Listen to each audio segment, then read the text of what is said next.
Hi there, District 1577. This is Rhonda Stephens-Auclair coming out to you again.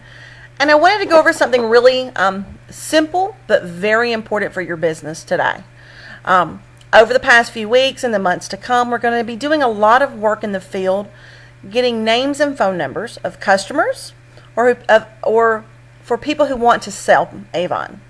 And we get a lot of names and numbers. You guys know you do. When you're practicing your power of three, you're going to get at least 15 names a week. But here's my question for you. What are you doing with those names after you get them? Now, if they're customers, obviously, yeah, you're going to call them back. Or do you? When do you call them back? How many times? So, honestly, today we're going to talk a little bit about that. When you get someone's name and number, because make sure you always get a number, from a customer, it's very important to talk to them about when they want you to call. Let me give you an example. I have a person here I spoke with. Her name was Lindsay, and she really wanted a book. She really wanted a book, so I did give her a brochure, and I said, well, Lindsay, this is what I'm going to do. I'm going to give you a call back in about 2 to 3 days, just to check to see, do you need any samples of any color, any fragrances, or do you have any questions about a product? So let me ask you, does your number start with 404, 678, or 770? Well, of course she gave that to me, and I do have her number right here. Her number starts with 404. And I'm going to call Lindsay, and I asked her, I said, okay, great, thanks for your number. Do you want me to call you on Saturday morning or afternoon or evening? Which works best for you? And then I will literally make a little note on my sheet. So when you gather all of these 15 representatives or 15 potential customers or whatever you have, you're going to have a note here telling you why.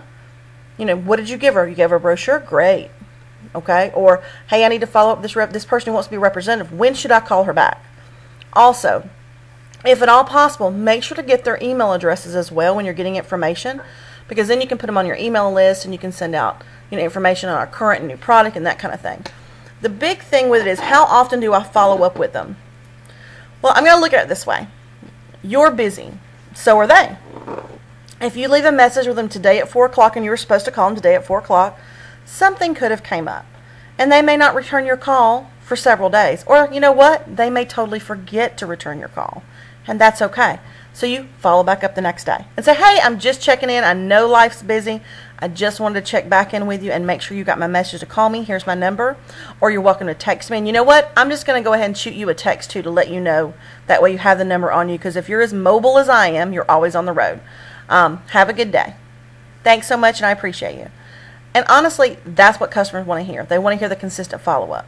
If they don't call you back and they don't place an order, send a text and say, hey, I'm going to be in your neighborhood. Do you mind if I go ahead and I'm going to drop you off a new book? Or can I drop you off a new book? See if you can get some kind of response from them. Because I know many times representatives, sorry about that, has told me, well, I left my book and they didn't call me back. Yeah, but they only called once. Well, I don't want to bother them. Well, how many times do we have to be reminded to do things sometimes? A lot. I always make jokes about it, but I'm the worst. I have to write it in my calendar or I forget. A lot of our customers are that way, and so are our potential recruits. Recruits it's very simple when you talk to recruits and you get their name and number. When are you available for us to sit down? If they say, oh, I don't know, I got to look at my schedule, and say, okay, well, that's no problem. Well, I'm just going to tell you, looking at my schedule, Tuesday and Thursday works best. But when do you want me to follow up with you? And we'll go ahead and set a time and place. Keep it real simple. And we want to kind of be told that. We want to get told the best times and places, and letting them know that you will make room in your schedule for them is very important, but also that you have a time limit.